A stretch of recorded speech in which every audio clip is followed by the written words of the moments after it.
Comité de suivi et de contrôle de la feuille de route, 13 résolutions adoptées.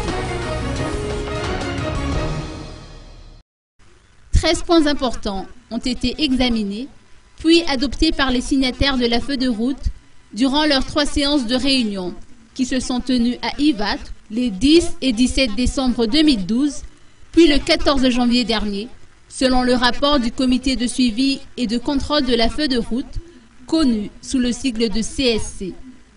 Parmi ces résolutions, l'application des articles 16 et 17 de la feuille de route relatifs à la cessation des poursuites judiciaires et la réouverture des stations audiovisuelles fermées durant la transition. De même, il a été convenu par les signataires qu'il ne sera plus question de discuter de la répartition des portefeuilles ministériels.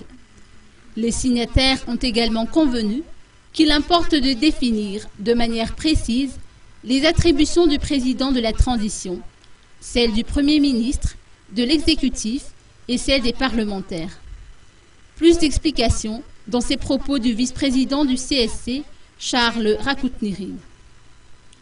En revanche, les articles 20 et 45 de la feuille de route relatifs au retour des exilés politiques n'ont pas été évoqués durant cette session des signataires de la feuille de route, toujours selon le rapport du CSC.